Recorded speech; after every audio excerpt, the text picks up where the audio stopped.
मुस्लिम लोगों की डिमांड थी उस समय, और गांधी ने सिग्नेचर कर दी और गांधी ने कहा आपकी सारे मांग मैं कबूल करता हूं। मुस्लिम डेलीगेशन ने सोचा गांधी ये जाति से बनिया है, हमको अगर कुछ दे रहा है तो कुछ मांगेगा जरूर। इसलिए मुस्लिम लोगों ने पूछा कि इसके बदले में आपको क्या चाहिए।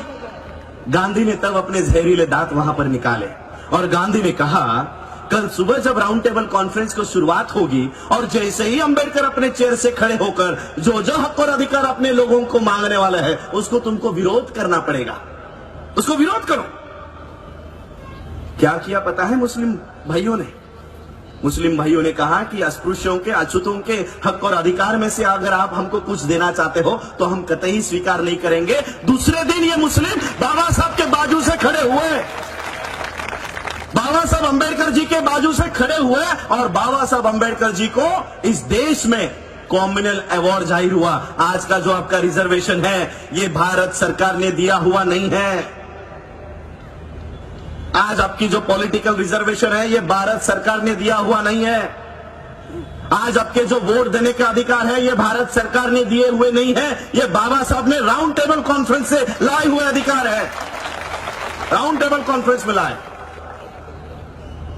और तीसरा उदाहरण देता हूं क्यों बुलाया मुस्लिम को।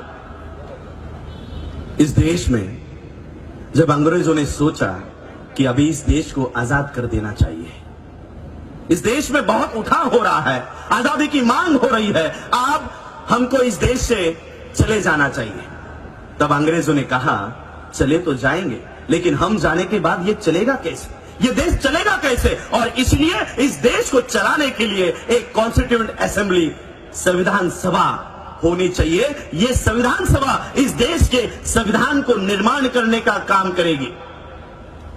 अंग्रेजों ने कॉन्स्टिट्यूएंट असेंबली का गठन किया, 398 मेंबर्स। आपको लगता है बाबा साहब अंबेडकर एक अकेले इस संविधान सभा में थे? मैं आपको बताता हूं कैसे बाबा साहब अंबेडकर जी इस संविधान सभा में गए। इसी मुंबई से, जहां पर मुंबई में हम बैठे हैं, इसी मुंबई से बाबा साहब अंबेडकर जी ने इस संविधान सभा में जाने के लिए प्रयास किए। गांधी और नेहरू ने आके कहा कि बाबा साहब हमको पता है आप इस संविधान सभा में जाना चाहते हो, लेकिन इस संविधान सभा के दरवाजे ही नहीं खिड़कियां भी हमने आपके लिए बंद रखी है, आपको इस संविधान सभा में आने ही नहीं देंगे, आने ही नहीं देंगे।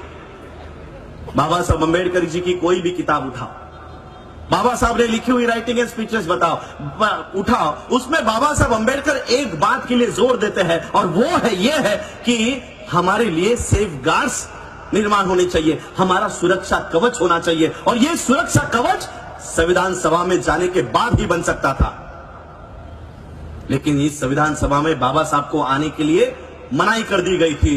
तब बाबा साहब की ये बेचैनी जोगेंद्र नाथ मंडल इन्होंने देखी। जोगेंद्र नाथ मंडल इन्होंने देखा कि बाबा साहब इस संविधान सभा में आना चाहते हैं, लेकिन ये लोग बाबा साहब को संविधान सभा में आने नहीं दे रहे। बाबा साहब अंबेडकर जी मुंबई के, महाराष्ट्र के, उनको पश्चिम बंगाल में लेकर जाया गया और पश्चिम बंगाल से इस देश के मुसलमानों ने बाबा साहब को संविधान सभा में भेजा। इस देश के संविधान को बनाने के लिए, इस देश के संविधान को निर्माण करने के लिए बाबा साहब को इस देश के मुसलमानों ने मदद की और आज इस देश के संविधान को हटाने की कोशिश कर रहे हैं। और मैं बाबा साहब के थर्ड जनरेशन से एक प्रतिनिधि ये प्रयास कर रहा हूं कि बाबा साहब का संविधान इस देश में टिका रहे, बना रहे। और इसलिए बाबा साहब का परपोता होने के नाते मैं मुसलमानों को आह्वान करना चाहूंगा कि जिन बाबा साहब को आपने संविधान सभा में भेजने का काम किया, उस संविधान पे आज धोखा मंडरा रहा है। उस संविधान को बचाने के लिए फिर से आपको अंबेडकर परिवार का साथ देना होगा, फिर से आपको साथ देना होगा। 1 जनवरी का यहां पर खास मेरे पुलिस भाई बैठे हैं, मैं उनको भी सलाम करना चाहूंगा। हमको इंस्ट्रक्शंस है, 1 जानेवारीच्या बद्दल काही बोलायचं नाही।